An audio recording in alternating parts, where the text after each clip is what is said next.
We will see some basics about projectile motion.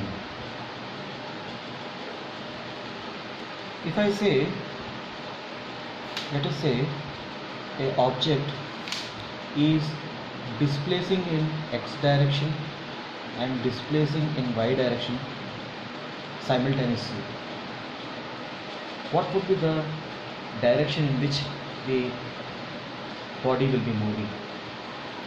Is it not the resultant direction?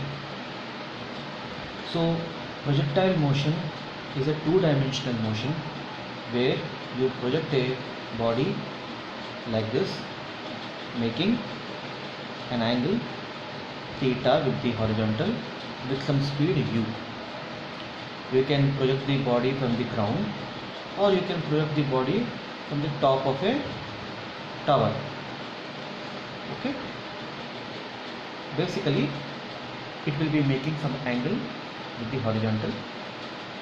If theta is equal to 90, it is a pure vertical motion, which is again a one-dimensional motion.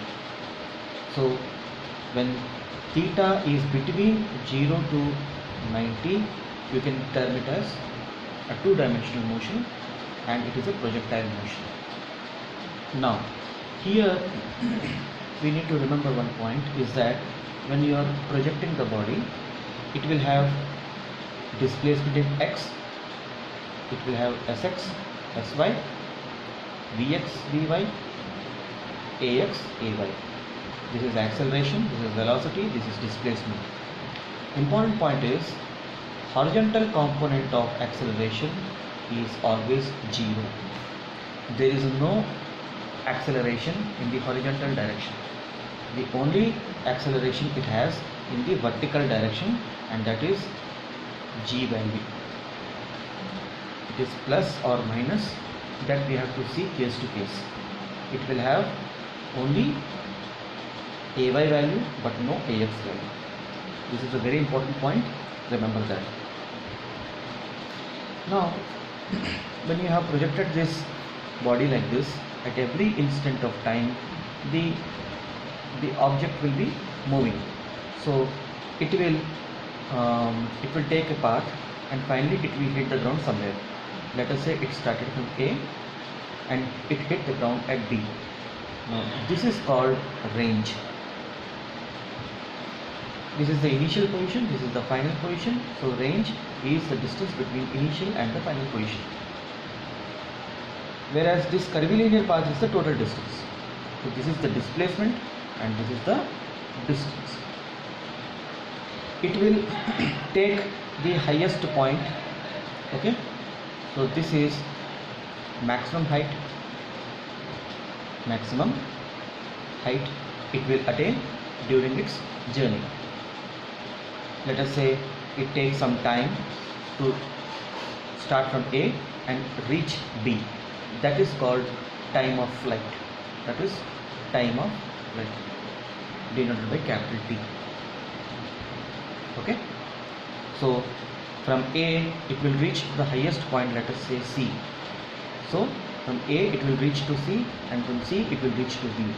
So this is A to C, it is time of ascent.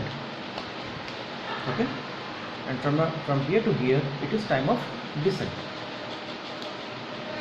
So here whatever we have equations we have used, the equations we have used, we will be using the same equations but in both directions. We will be using them in both directions. Okay.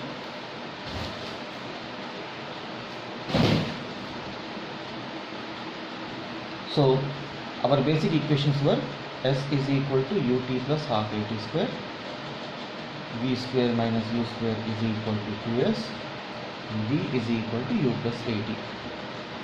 Right? Now we are not studying the cause of projectile motion here, we are studying only the effect of what is the time taken, what is the displacement, what is the velocity at different points, what is the angle it is making, all these parameters. So it will come under kinematics. So here when you write the equation, you have to write the equation in both directions. So you will be using the suffix. Okay, so let us say you take this object which is making angle theta with the horizontal. So we will have these components in x direction, it is u cos theta, and in the y direction it is u sin theta.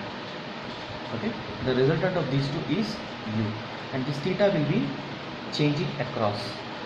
One way of finding the theta is the slope. Basically, if you can find an equation for this trajectory, if you find the slope of that, you can find the angle. Let us say this is x and this is y. We will see that we will follow this. This is a parabolic path, so we will frame an equation. If you differentiate that, at every point you can get the value of theta. So let us say we look at the point from A to C perspective. So at A it started with initial velocity u, and at this top point it will have which velocity?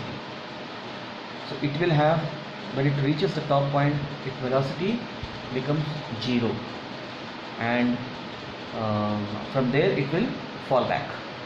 Alright, so at this point it will have the velocity u cos theta, and there won't be any vertical component of that. Okay, the vertical component of velocity at C will be equal to 0, and only horizontal component will be left. So between AC, if you take, we will write in the y direction. So if I use an equation, if you want to find, let us say I take this equation. So in the y direction, at the C point it is 0, and u will be, initial velocity will be u sin theta, a will be minus g, so you get the expression for t, it is u sin theta by g. I applied a condition, boundary condition, and I got the time it took from A to C. Alright. Now, if you want to find this maximum height, so we want to find this y direction, what is the height it took. So here we can use this equation. We have already derived an expression for t, right? So we can use this equation, we can use this equation. So here if I apply this equation in the y direction, so at the topmost point, again we are writing in the y direction. If I am writing in the y direction, this equation will become vy square minus uy square is equal to 2asy, right?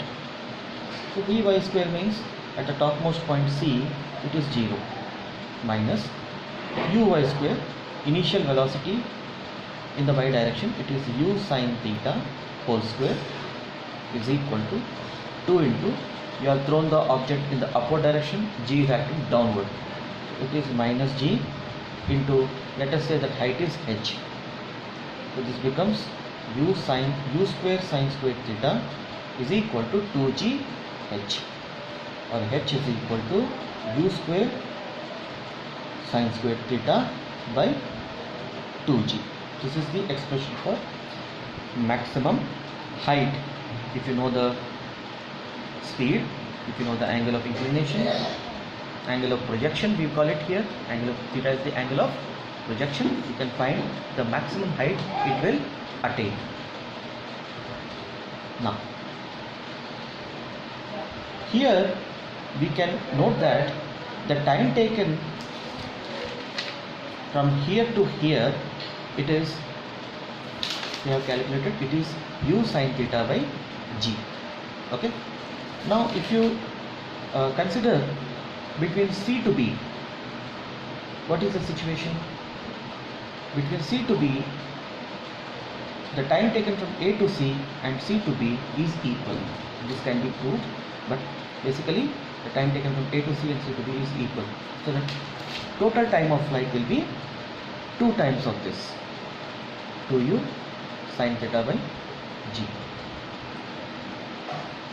but nevertheless this can be proved. So suppose you want to calculate the range. So range has to be calculated in the x direction. So we can apply the equation, this equation in the x direction. S becomes R, I am applying in the x direction. Okay. U, because we are using in the x direction, we have to take the x direction speed. It is u cos theta. So the object started from here and it fell over here. So what time you have to put? Total time of flight, which is 2u sin theta by g, right, plus half into, in the horizontal direction I said there is no acceleration, so this term will become 0. So r will be equal to 2u sin theta cos theta by g, and it will be equal to u sin, see here there is a u, here there is a u, so it is u square. It is u square. 2 sin theta cos theta will be 2 u square sin 2 theta by g. This is the expression for r. So here we have derived expressions for time of flight, maximum height and the range using the basic equations. Some more parameters we will see in the next video.